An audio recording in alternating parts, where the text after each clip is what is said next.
Anak umang jangan ndak nangis.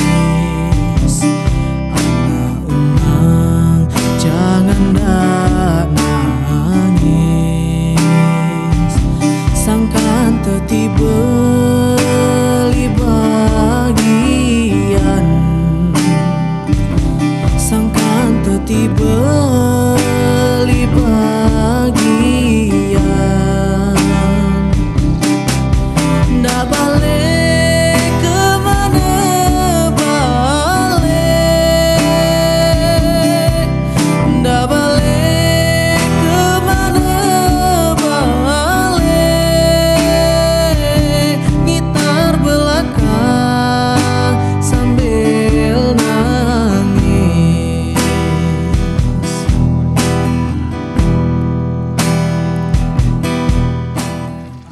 Suatu desa dapat menjadi desa wisata. Desa wisata adalah konsep wisata yang terdapat di wilayah desa tersebut, yang dilihat dari keindahan alam, seni budaya tradisi dan kearifan lokal, dan keunikan desa. Banyak desa wisata yang telah hadir di Indonesia, dengan beragam konsep dan ciri khasnya masing-masing.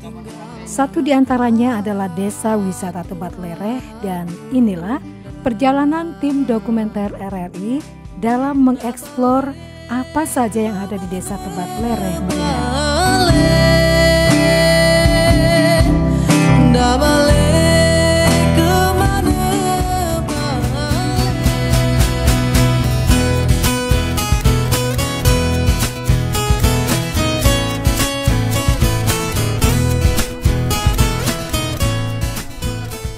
Memasuki Desa Tebat Lereh, kita sudah disuguhkan dengan pemandangan alam yang begitu indah dan mempesona.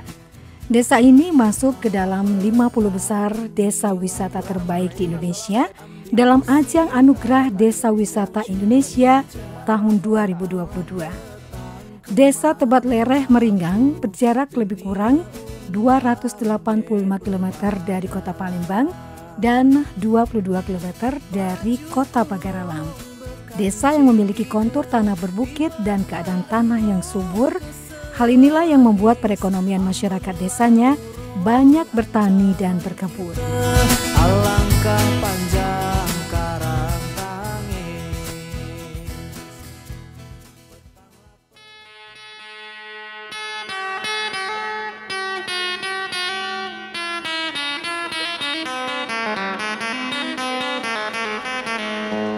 Sementara itu, penghasilan masyarakat desa sebagai petani kopi dan berkebun, hal ini menjadi nilai tambah dan dimanfaatkan sebagai agrowisata yang dapat dikunjungi wisatawan ketika berada di Desa Tebat Lereh.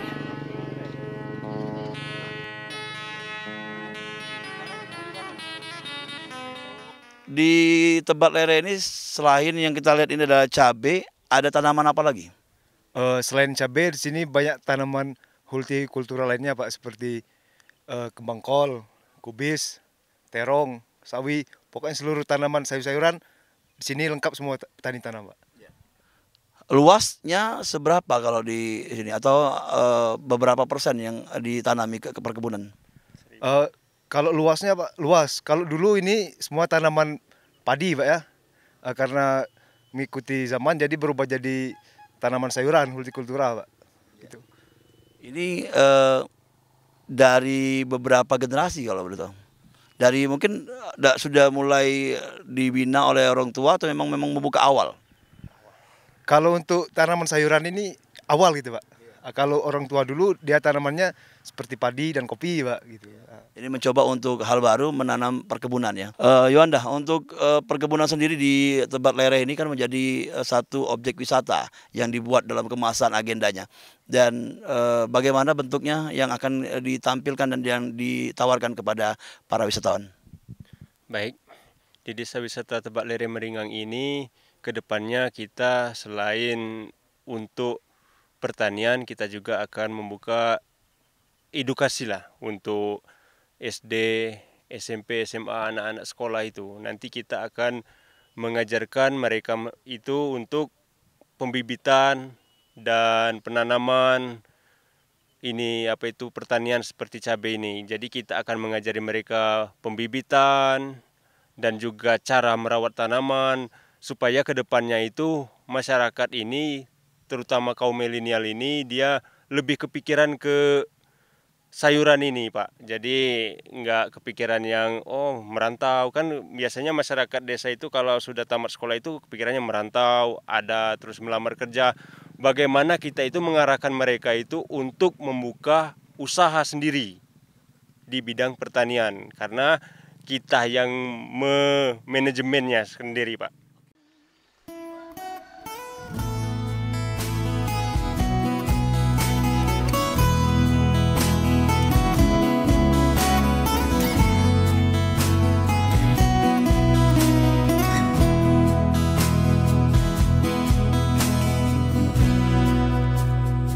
Menurut penjelasan dari para petani muda yang mewakili petani di Desa Tebat Lereh mengatakan, kalau konsep berkebun dilakukan para petani muda dan petani milenial adalah cara baru mereka bertani.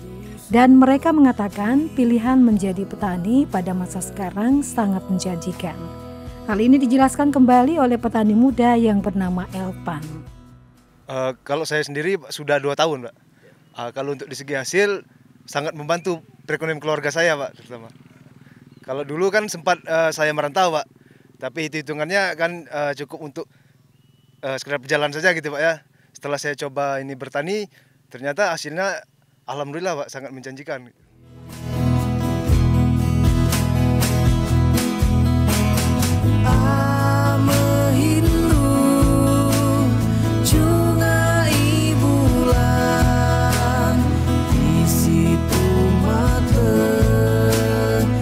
Berkunjung ke Desa Tebat Lereh bukan hanya alamnya yang indah yang dapat dinikmati, namun ada beberapa agenda lain, diantaranya melihat langsung pembuatan kerajinan akar dan dahan kopi yang diolah menjadi kursi dan beberapa karya seni lainnya. Di situ mata kita bertemu. Kita sudah melihat banyak sekali kerajinan yang dibuat oleh Pak Julianus. Ini bahan dasarnya apa, Pak? Ini bahannya dari kopi, Pak. Sebuah dari ranting kopi tapi berbentuk akar. Ada juga bentuknya dahan juga sih. Iya, dahan. Itu ranting kan dahan Iya, namanya. ranting, dahan sama akarnya ya. Iya. Nah, ini kerajinan ini sudah berapa tahun sudah Bapak geluti, Pak? Kurang lebih 20 tahun. 20 tahun. Iya. Dari 20 tahun yang lalu Bapak buat sampai sekarang. Ini mungkin terhenti karena ada kegiatan, Pak. Nah, Iya. Dimulai lagi kapan, Pak, membuat di kursi ini? Sekitar tahun 2009. 2009. Iya. Mengenai bahan yang sekarang terkumpul ini, apakah di sini banyak atau harus cari tempat lain, Pak? Di sini kalau untuk kebutuhan ini banyak, Pak. Karena sekarang kan musim kopi sambung stek namanya itu kan. Jadi dibuang, atasnya itu dibuang. Jadi untuk kayu bakar nggak bisa, bahkan numpuk di bawahnya itu. Jadi kita ambil. Gitu. Ya. Ini ada pernah menjadi Bapak melihat produk yang lain yang bisa dicontoh atau memang hasil karya Bapak sendiri kalau yang dari yang besar-besar ini, Pak? Sebenarnya ini nggak ada contoh. Nggak ada. Ya, nggak ada contoh. Karena inspirasi sendiri. Inspirasi sendiri. Ya. Desa Tebat Lereh memiliki kebun kopi yang luas. Hal tersebut menginspirasi seorang pemuda desa ini untuk berkarya. Dia bernama Robert Julianus yang akrab disapa dengan nama Julianus. Julianus menceritakan awal muasal timbulnya ide untuk menghasilkan kerajinan berbahan dasar limbah dahan dan akar kopi yang di desanya banyak didapat. Ada berapa jenis yang sudah dibuat, Pak? Selain sofa atau kursi, ada mungkin jenis kursi panjang atau gimana? Banyak, Pak. Udah apa banyak. saja seperti Sofa untuk meja TV, meja kaca bayang itu yang untuk itu yang ada untuk kaca itu kan. Nah, udah itu untuk dudukan akuarium. Nah, itu ya. Untuk pot kembang gitu kan. Pernah ada mungkin warung atau kedai memesan untuk meja makan itu? Pernah. Pernah? Iya. Iya. Di Morenim itu. Oh gitu ya. Iya. Itu berapa lama membuatnya, Pak? Kalau kita dari ngambil sampai kita jadi finishing itu sekitar 1 bulan 1 set. 1 bulan. Iya, kalau sendiri itu. Oke. Tahapan yang paling sulit Bapak buat untuk kursi atau meja nih, Pak? Tahapan yang paling sulit ini Menyatukan apa? finishingnya. Oh, finishing ya. Finishingnya. Karena kita alatnya kurang, Pak. Iya. Jadi alatnya kurang. Alatnya kurang. Ya, sekarang apa yang dipakai, Pak? Sekarang ini cuman gergaji, ya bor, itu gerenda. Sementara itu menurut Yuanda selaku Ketua Desa Wisata mengatakan kalau kerajinan akar dan dahan kopi ini menjadi salah satu agenda kunjungan wisata jika berada di Desa Tebat Lereh.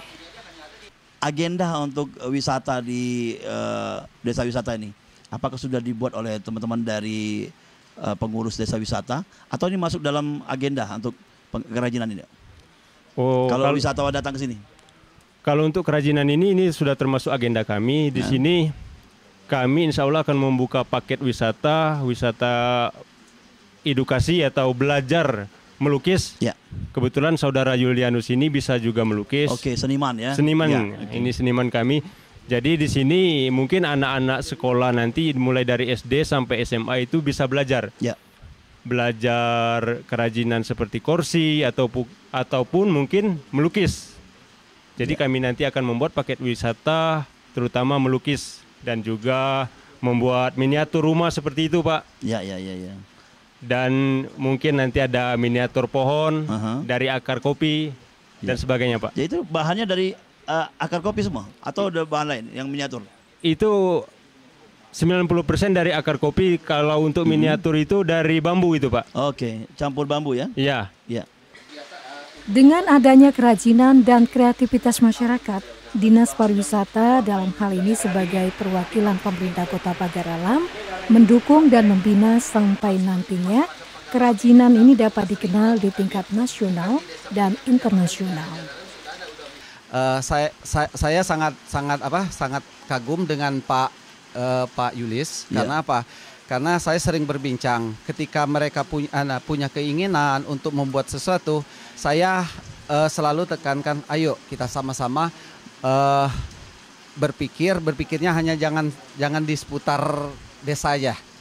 Saya coba menerobos untuk membuka pikiran pengrajin ini agar berpikirnya itu lebih luas. Karena apa? Mereka ini adalah aset kami di Dinas Pariwisata. Ketika mereka punya skill, ya ini sudah kewajiban kami untuk membina, untuk mengasah skillnya agar mereka lebih berkembang, Pak. Contoh seperti ini ya. Sebenarnya keahlian Pak Yulis ini ya didasari dari dari kemampuan yang sifatnya otodidak. Jadi paham betul karena apa? Karena dari sisi dari mereka mengembangkan ini belum tersentuh dengan pemikiran sifatnya menjangkau harga pasaran. Jadi masih sifatnya konvensional. Katakanlah saya sampaikan, oke lah, kalau memang punya keinginan untuk maju sama-sama dengan Dinas Pariwisata, insya Allah kami akan bantu dalam hal ya untuk membuka atau menerobos sampai sejauh mana sih harapan agar produk-produk ini bisa menjangkau pasaran yang lebih luas. Ya, langkah utama kita promosi dulu, Pak. Ya. Nah, kita akan lakukan promosi. Ya mungkin zaman sekarang ini promosi itu tidak sulit nih, Pak ya.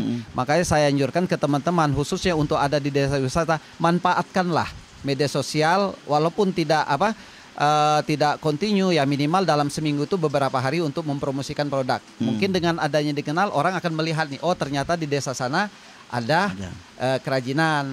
Karena apa? Ini sifatnya seni, Pak. Jadi orang-orang yang punya nilai seninya tinggi ya, ini tidak ada nilainya. Benar. Nah, itu salah satunya yang kami harapkan, dan juga kami juga berharap ya untuk pemuda-pemuda ini, ayo bangkitlah. Ya. Kenapa tidak kita akan melakukan sesuatu kalau memang di sini sudah ada. Tapi sudah ada pemuda yang mau ikut bergabung, Pak ya? Sampai sejauh ini semua pemuda-pemuda udah mulai berani untuk memikirkan bagaimana kelanjutan produk yang ada di desa ini. Oke.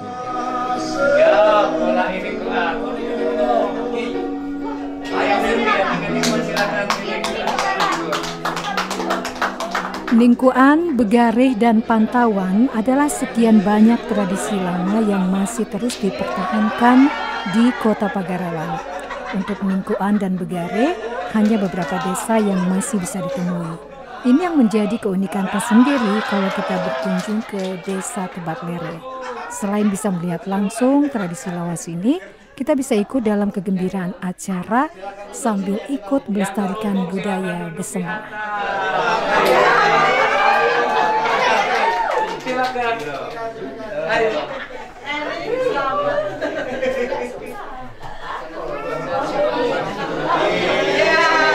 Budaya yang telah lama kita tinggalkan. Dalam hal ini acara khusus muda-mudi. Selama ini kita tergerus oleh zaman dan waktu. Seiring berjalannya waktu, budaya kita yang lama kita kadang lupa dan kita tinggalkan. Dan pada malam hari ini, alhamdulillah Desa Wisata Tebat Lereh, pemuda-pemudanya dan adik-adik bisa ikut melestarikan. Pak, pusing Pak. Sampai di belakang ya. Ibu kawan itu. Unik pula juga.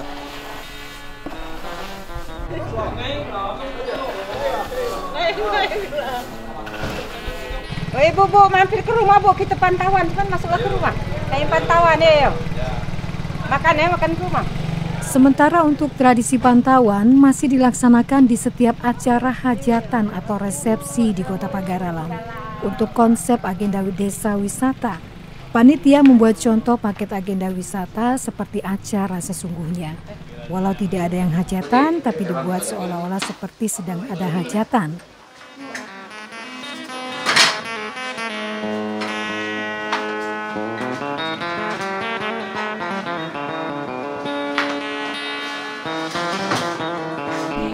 Terkadang mereka seluruh rumah ikut hajatan, Pak.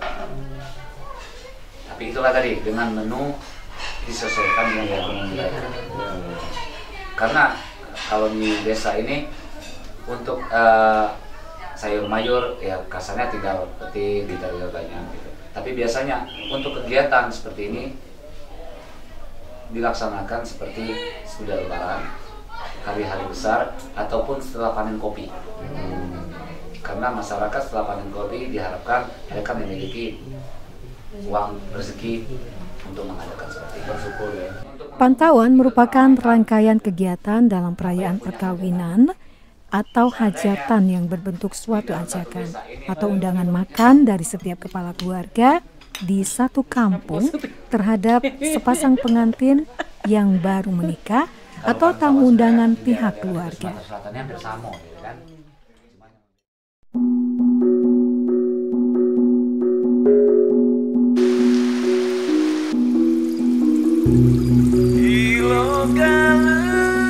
Rumah Bahi atau rumah lama yang berusia lebih dari 100 tahun memiliki nilai budaya dan sejarah terdapat di Desa Tebat Lereh Meringang. Jadi masalah bangunan ini sebagaimana telah kami sampaikan tadi ya, sebelum rumah Tatahani ada rumah Gedek. Ya. Antara lain rumah yang terdiri dari bambu anyaman, kemudian sudah dibingkai dengan kayu. Ya.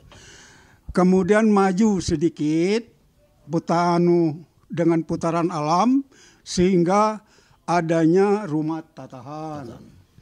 Kemudian rumah Tatahan ini ya, kalau dihitung-hitung dan kita ingat, antara lain peralatan-peralatan, coba bayangkan, dari dinding sekian lebar ini ya, belum ada istilah alat-alat sekarang. Jadi mau tidak mau pengambilan barang itu dari hutan itu yang bisa dibelah. Jadi makanya pakai alat yang dinding ini lebar-lebar ini. Ya, ya. Nah, jadi pakai alat seadanya.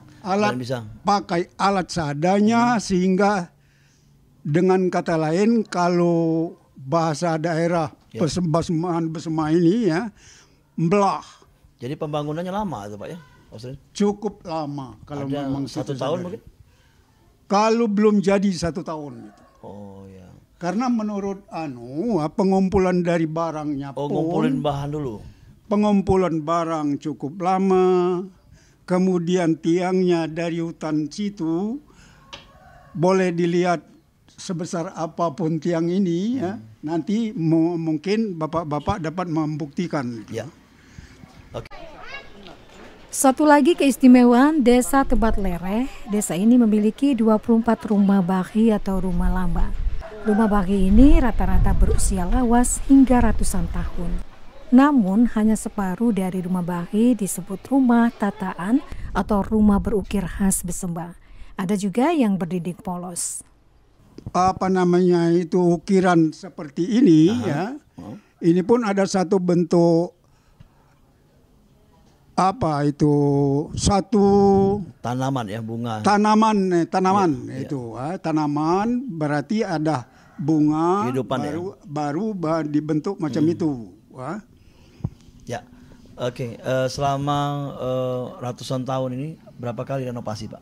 Atau mungkin berapa kali diperbaiki? Oh, mohon maaf Jadi memang belum sampai ke sana saya menjelaskan. Kalau rumah tatahan ini ya perlu kita ketahui, kalau dari dulu ini belum ada seng. Kalaupun rumah itu terdiri atap kaleng, itu pun sudah berarti maju. Udah maju ya, ada perubahan. Jadi masalahnya kalau rumah tatahan ini pada umumnya atap ini terdiri dari atap bambu. Ya. Bambu kemudian dilapisi dengan hijau. Hijau ini dari bagian dari aren itu. Dilapisi dengan itu, kemudian dipasang. Oh, ada 3 lapisan ya. Jadi 2 lapis dari pertama yang terdiri dari bambu, kemudian dilapisi dengan kalau istilah di sini hijau. Hijau itu bagian dari batang aren. Ya. Jadi menggunakan bahan alami pada awalnya. Bahan alami. Ya. Kemudian setelah beberapa tahun itu pun timbul kalau istilah di sini itu lumut. Lumut itu sebangsa yang bisa hidup di atas Ya. Seandainya hujan pada hari ini, besok pagi masih airnya nyucur ke bawah. Ya. Saking lamanya ketahanan atap itu. Oke. Satu. Dan kemudian memang kalau ukuran renovasi itu pada umumnya tadi sudah kita jelaskan, keseluruhan rumah tatahan ini atapnya atap gelumpai. Gelumpai ya. Gelumpai itu terdiri dari bambu dilapisi dengan hijau bagian dari batang aren tadi. Nah kemudian setelah itu waktu yang cukup lama. Dan di samping itu, kalau setiap desa yang bersangkutan, ini pun ada persiapan untuk penggantian atap tadi. Ya. Nah, setiap rumah yang punya rumah tatahan ini ada istilah itu spesial kebun bambu istilahnya untuk penggantian atap. Ya, begitulah yang dijelaskan oleh Pak Hamsri Kuase sebagai salah satu keturunan pewaris rumah bahi di Desa Tebat Lereh Meringang.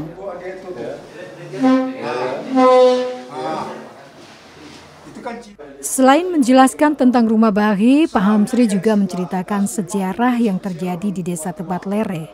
Desa ini dulunya menjadi tempat berkumpul dan perlintasan para pejuang melawan Belanda. Salah satu tempat berkumpul pejuang adalah rumah bahi milik keluarganya Pasira Kuase. Pasira Kuase adalah orang tua dari Pak Hamsri yang turut mendukung perjuangan para pejuang di masa melawan penjajah Belanda. Memang bagian Meringang ini satu-satunya desa perjuangan. Di bawah pimpinan Letnan Kolonel Nurdin Lenggang dengan Pak Selamat. Jadi masalah sejarah dusun ini pernah dulu tuh rumah ini terutama maunya dibakar oleh Belanda. Karena satu diantaranya bapak kita itu orang yang anti dengan Belanda. Jadi mohon maaf sebagai sedikit melebar cerita ini. Ya. Bapak saya dulu yang punya rumah ini memang antara lain satu-satunya dibenci oleh Belanda. Sampai rumah ini mau dibakar oleh Belanda karena petunjuk dari zaman itu pengkhianat, antara lain kalau dulu istilah dulu itu kaki tangan Belanda. Ya. Kalau sekarang maju sedikit istilah pengkhianat. Ya. Jadi masalah itu karena ini satu-satunya rumah dimiliki oleh kuasa almarhum, dan kuasa inilah yang memberi makan antara lain pejuang di sekitar ini. Oh, jadi mensupport pejuang-pejuang ada, mendukung. Ya. Di samping itu memang selain daripada pendukung, beliau memang spesial pemberian makan kepada tentara-tentara yang beroperasi di sini. Banyak yang bertugas atau yang berjuang di sini orang-orang. Makanya bisa dapat dibuktikan kalau memang pejuang itu mengaku pejuang 45, tugas Semende Tanjung Sakti tidak kenal dengan Meringang, kami kira agak keliru. Soalnya begini, Semende kan sebelah situ, ya. Tanjung Sakti di sana. Bagaimana kira-kira tentara-tentara itu mau makan di Ek Marga Lubuk Bunta ini? Kalau bukan melalui beliau-beliau ini. Jadi itulah yang membuat Belanda marah, terus datang ke rumah ini atau ke kampung ini, apa yang dilakukan? Ya memang sebenarnya dari pengkhianat tadi melapor ke Belanda, ini memang sebetulnya betul. Satu diantaranya adalah beliau ini yang merekrut TNI yang berada di daerah sini. Nah kebetulan makanya kita bilang tadi Pak, maunya dirusak oleh Belanda, tapi ini dikunci dari dalam. Nah itulah kuncinya. Saking kuatnya pintu. Saking kuat pintu ini, kuncinya pun nggak bisa digerak. Kalau dulu sepatu Belanda itu mudah cirinya. Kalau zaman jajahan kita juga memperhatikan itu, sudah tahu pada waktu itu. Kalau sepatu merupakan sepatu yang sebelah bawah ini berbentuk basket istilahnya, itu jelas tentara TNI. Ya. Tapi kalau bekas jejak sepatu-sepatu itu sudah ada ciri khas Belanda yang pakai patam itu, nah itu kan jelas Belanda. Itu kan bisa membedakan.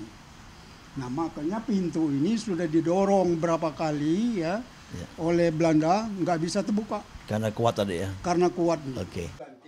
Hamsri Kuase berharap Desa Tebat Lereh selain dikenal sebagai desa wisata bisa juga dikenal sebagai desa bersejarah. Karena perjuangan di pagar alam dan sekitarnya ada kisah patriotik dari Desa Tebat Lereh Meringang dan Marga Lubuk Bunta. Ya mudah-mudahan kami berharap ke pemerintah untuk membuat satu kenangan untuk dikenal oleh masyarakat Indonesia ini bahwa salah satu perjuangan itu ada juga di sini. Iya, di desa Meringang. Ya, Meringan. Ya. Kantor Pasira 49 tidak ada lain dari sini. Di sini, kantor Pasira itu? Kantor Pasira itu, perjuangan 49 itu di sini. Ya. Tidak ada lain karena kantor ini masih setengah tersembunyi. Ya. Belum ada kebebasan untuk Belanda itu. Jalur perjalanan menuju lokasi air terjun sekitar 3 km dari gerbang jalan Desa Tebat Lereh dapat dilalui dengan berkendara roda 2 dan roda 4. Selanjutnya perjalanan dilakukan dengan berjalan kaki sekitar 500 meter. Melalui perjalanan memasuki kawasan hutan dan menuruni tebing sekitar 80 meter. Hal ini menjadi perjalanan yang mengasyikkan karena dilalui dengan hijaunya pemandangan, suara gemericik air sungai, suara sesiar, serta kicau burung-burung. Setelah menempuh perjalanan menuruni anak tangga yang masih alami, akhirnya air terjun Napal Kuning dapat kita nikmati dan terbayarlah kelelahan sesaat dengan keindahannya.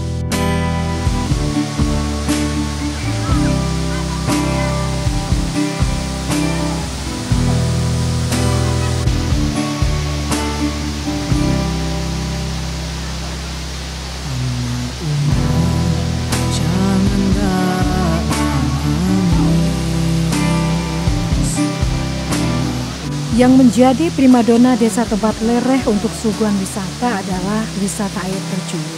Desa ini memiliki banyak air terjun, tapi yang sedang dikenalkan adalah air terjun Napal Kuning. Air terjun dengan ketinggian 15 meter dan memiliki dinding napal atau bebatuan selebar 30 meter dengan air yang deras mengalir dari atas menuju kolam besar di bawahnya. Dan dari kumpulan air yang turun mengalir ke sungai, dengan keindahan tanaman dan pohon hutan di sekitar air terjun Napal Kuning.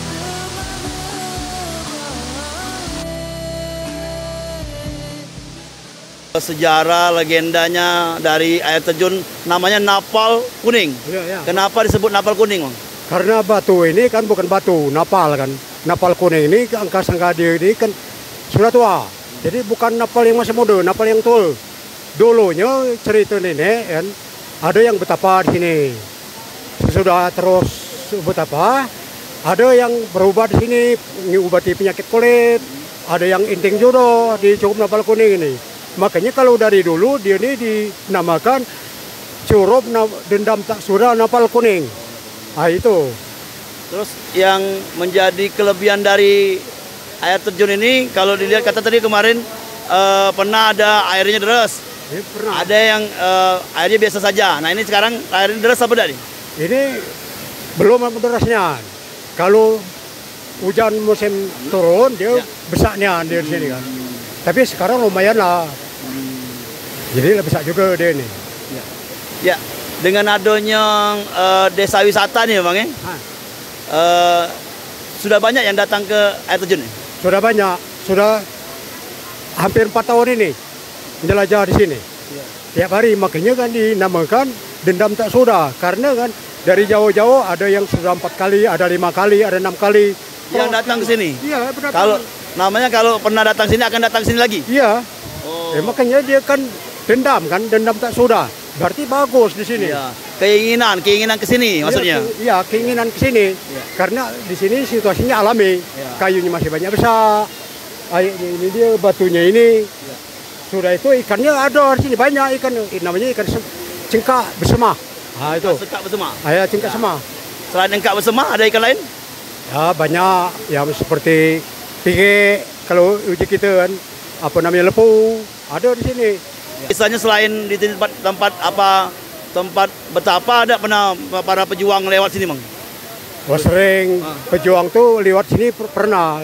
Di pojok ini kan ada namanya pejuang namanya Romat kan, dia kan mati kena tembak oleh Belanda. Di atas itu lebih namanya Atakan Talapunggo. Ada pejuang, namanya kan Romat, kuasa kan Bapak Amsri itu kan. Dia pernah dialaunya oleh Belanda. Bisa jadi ini tempat perlaluan para pejuang juga yang bergerilya. Bisa. Dia kan dulunya ada jambatan sini, jambatan kayu. Di atas Cukup ini. Paling 5 meter dari Cukup ini ke situ ada jembatan. Dulunya kan situ terus langsung ke Talapunggo. Makanya kan menurut cerita bapak-bapak dulu kan namanya Romat, kuasa, banyak yang lain-lain. Para pejuang ini berkumpul di sini, bergerilya, berjuang dan juga tempat mengatur strategi lah ya. Iyalah berjuang kan untuk mencapai kemerdekaan Republik Indonesia ini. Makanya kan si Romat itu jadi korban kena tembak oleh Belanda, kena pinggir. Kalau kuasa itu kan dia selamat, alhamdulillah masih walaupun luka di pinggir. Banyak gitu. Desa Tebat Lereh terpilih dari 3.419 desa wisata seluruh Indonesia. masuk dalam 50 besar desa wisata terbaik di Indonesia dalam ajang Anugerah Desa Wisata Indonesia. Selain warganya turut mendukung dan bersama-sama memajukan wisata di desanya, ada dukungan juga dari Dinas Pariwisata Kota Pagar Alam. Dalam hal ini dijelaskan oleh Anjas selaku Kabid Destinasi Wisata Dinas Pariwisata Kota Pagar Alam. Berkaitan dengan desa wisata ini, Pak? Ya. Sebenarnya program desa wisata ini sudah berjalan beberapa tahun, dan di Pagar Alam sudah ada 7 desa wisata yang dibentuk, yang sudah dikukuhkan oleh pemerintah kota. Nah, intinya desa wisata ini adalah dari masyarakat, oleh masyarakat, dan untuk masyarakat. Kenapa desa wisata ini sekarang menjadi domainnya pariwisata? Karena untuk meningkatkan ekonomi kerakyatan di desa wisata tersebut. Nah, alhamdulillah di tahun ini Anugerah Desa Wisata Indonesia dilaksanakan oleh Kementerian Pariwisata, dan Pagar Alam kemarin mengirim ada 3 desa wisata. Dan yang masuk 500 besar sampai 100 besar ada 2 desa wisata. Yang pertama desa wisata Tebat Benawa dan desa wisata Tebat Lere ini sendiri. Dan terakhir, alhamdulillah akhirnya desa wisata Tebat Lere ini masuk 50 besar, Pak. Ya. 50 besar. Luar biasa. Dan mewakili Provinsi Sumatera Selatan. Wah, luar biasa sekali. Dan itu sudah janji Pak Menteri, seluruh desa wisata yang masuk 50 besar akan dilakukan visitasi atau kunjungan langsung oleh Pak Menteri ke desa wisata ini. Oleh karena itulah, seluruh pengelola desa wisata dan masyarakat desa wisata Tebat Lere ini sekarang bersiap-siap untuk menyambut Pak Menteri. Termasuk objek wisata, termasuk masyarakatnya dipersiapkan juga. Termasuk objek wisata, SDM-nya dan yang lain. Nah, di ADWI ini ada 7 kategori yang dinilai, Pak. Apa saja itu, Pak? Yang pertama wisata. Wisata ini termasuk wisata alam, wisata budaya, dan alhamdulillah di sini juga ada lengkap. Yang kedua homestay. Alhamdulillah semalam juga ada yang nginep di homestay. Yang ketiga kelembagaan. Kelembagaan ini termasuk struktur organisasi anugerah desa wisata, di mana yang paling penting harus sudah memiliki SK yang dikeluarkan oleh Bapak Wali Kota. Yang keempat CHSE. CHSE ini menjadi salah satu prioritas oleh Kementerian Pariwisata, yaitu Clean Health, Safety and Environment. Jadi ibaratnya itu kebersihan lingkungan. Betul. Yang kelima toilet. Toilet juga kita sudah siapkan oleh masyarakat dan pengelola desa wisata, ada toilet umum. Yang selanjutnya ada souvenir. Alhamdulillah juga Tebat Lere, kita kemarin sudah lihat juga terdapat pemuda-pemuda yang kreatif yang bisa menghasilkan souvenir-souvenir. Malah kalau bisa dibilang bahan bakunya tidak mencari di tempat lain. Ada di sini. Ada di sini. Kemarin kita lihat hanya dari limbah kayu kopi. Betul. Tapi sebenarnya selain itu di sini banyak sekali seniman-seniman atau pemuda kreatif tadi, ada yang bisa menggambar muka kita persis di bambu, Pak. Oh. Dan bisa membuat miniatur rumah bagi. Dan yang lain-lainnya. Nah, yang terakhir yang dinilai juga untuk kategori ini adalah digital marketing. Alhamdulillah, Pak, walaupun kita berada di 8 jam dari kota Palembang, cuman pemuda-pemuda sini tetap mereka memiliki dan menguasai IT untuk mengembangkan desa wisata ini, Pak. Jadi yang terakhir itu digital, itu adalah modal untuk mempromosikan. Benar, Pak. Dan juga menjadi objek marketing ya untuk ke depannya.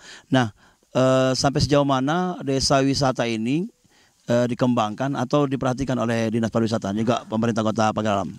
Untuk saat ini pemerintah Kota Pagar Alam melalui Dinas Pariwisata tetap berkoordinasi dan berkolaborasi untuk memajukan sama-sama desa wisata ini khususnya dan pariwisata Kota Pagar Alam pada umumnya, Pak. Jadi dari Dinas Pariwisata kita tetap melakukan pendampingan kepada teman-teman pengelola desa wisata untuk bagaimana sih upaya kita bukan hanya untuk menyambut Pak Menteri atau tim penilai ADWI itu sendiri, Pak. Yang paling penting bagaimana wisatawan bisa berkunjung ke Tebat Lere ini. hingga akhirnya masyarakat juga bisa menikmati dari ekonominya. Karena selama ini kalau kita perhatikan, suatu daerah itu bisa maju itu dari pariwisatanya, Pak.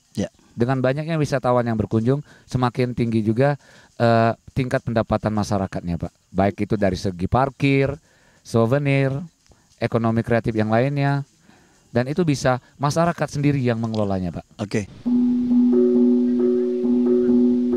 Menjaga alam agar tetap indah, melestarikan tradisi budaya dengan kebanggaan, dan membuat inovasi baru yang dapat ditunjukkan dalam dunia pariwisata. Hal ini konsep yang ditawarkan dari Desa Wisata Tebak Lereh dan desa wisata lainnya di Indonesia. Desa wisata adalah pemberdayaan masyarakat desa untuk merubah perekonomian warga desanya dengan memajukan wisata dan keunggulan di setiap desa. Semoga Desa Wisata Tebak Lereh Meringang, Kota Pagar Alam dapat menginspirasi desa-desa lain di Indonesia.